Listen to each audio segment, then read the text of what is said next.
Hello everybody and welcome back to Connor here. Hope you're all doing fantastically well, and I am absolutely over the moon at this moment in time. I apologise for not getting anything out last night. I was working till very late covering the mighty Whites, but listen, absolutely buzzing last night, buzzing today, and isn't it great to have a win under our belts? It's been would I say a tough period? Yeah, I probably would. It has been a tough period.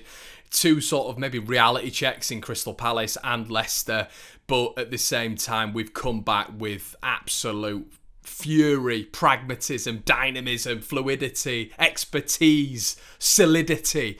We just looked absolutely brilliant last night, and I thought we looked brilliant against Arsenal as well. Maybe everything didn't join against Arsenal, and it didn't really. We weren't able to get that killer blow 3 times hitting the woodwork, and very, very unlucky not to get in and between the lines and get a goal against Arsenal. That was a 3 points for me. We should have got that over the line. We didn't. And the Everton game sort of took that same blueprint, didn't it? We were struggling to break them down in terms of...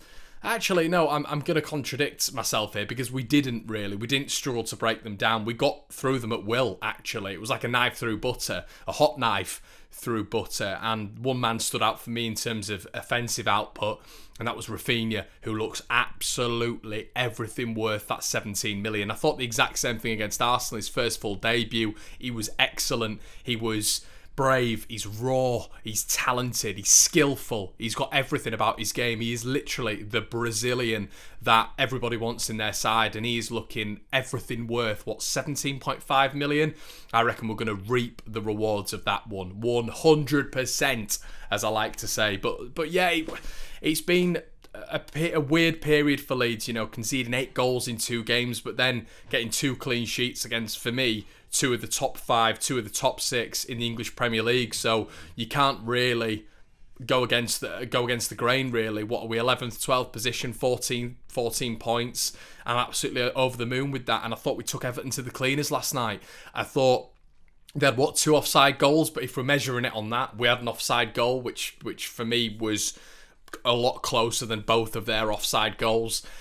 But overall, we were the dominant team. We were the aggressors. If it was a boxing match, we'd have been way ahead on points. And that's how I like to judge these games. But we were the much better side last night. We were the much better side. And I think you look across the board at Everton fan channels, at Everton podcasts, which I've been listening to today to get an overall scope. We were fit. We were completely overawed in them. We were very sort of efficient in what we're doing, and we're going to come on some key players in a bit. I'm still waiting to see whether or not Dominic Calvin-Lewin is going to reappear out of Robin Koch's pocket. I think he's got some deep trench coats pocket, you know what I mean? Those trench coats, those Mac coats that Oasis wear, them deep pockets. I think he's lodged in between there. I think Robin, he needs to let him out today, doesn't he? He really needs to let him out, because he's not going to be able to breathe down there. The pockets were so deep. He's just lodged down there and he couldn't get out all yesterday, and Robin was just phenomenal. Absolutely phenomenal. Every ball that came in, oosh. This man who's impressive in the air, DCL, you know, fair play to him, top Premier League scorer,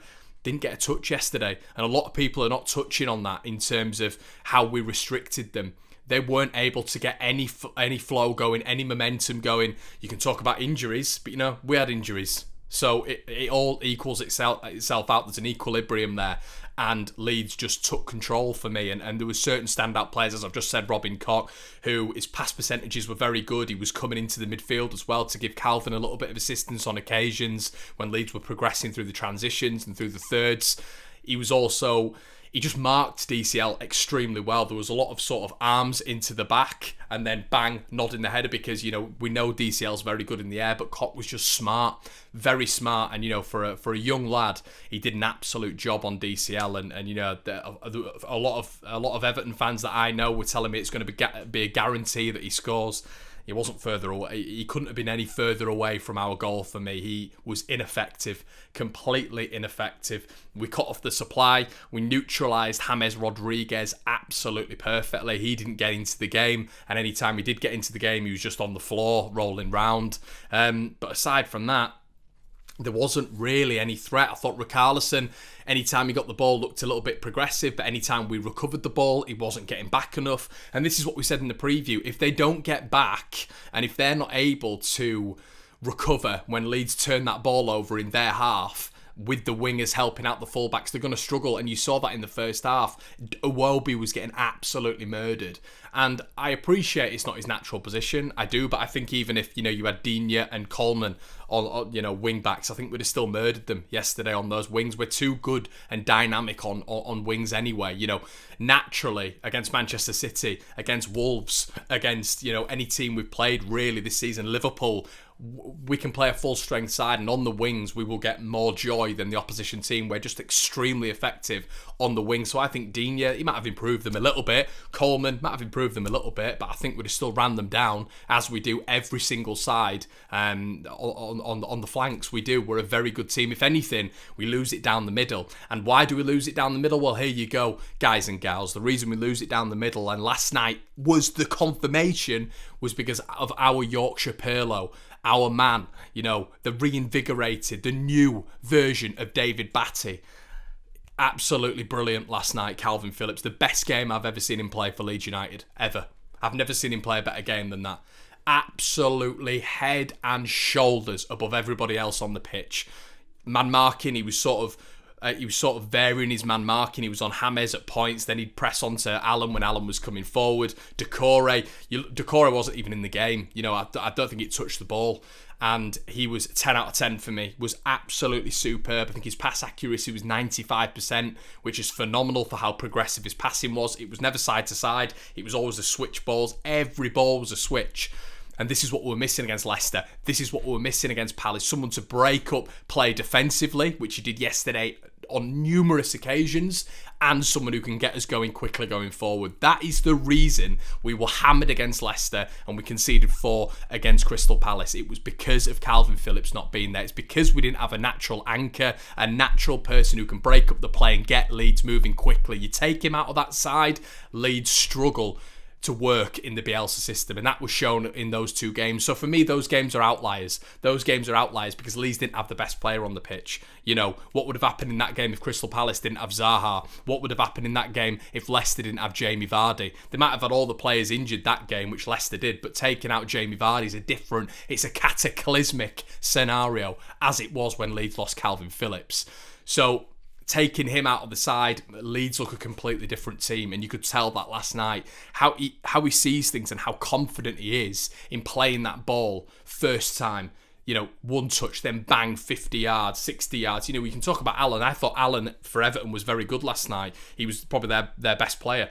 He's not on the same league. He's not in the same league as Kalvin Phillips. He's not in the same trajectory, stratosphere, universe, Milky Way. He's not in the same breath as Kalvin Phillips from what I saw last night. Couldn't lace his boots. And this is Alan, who costs out however much money. Kalvin Phillips is through our academy.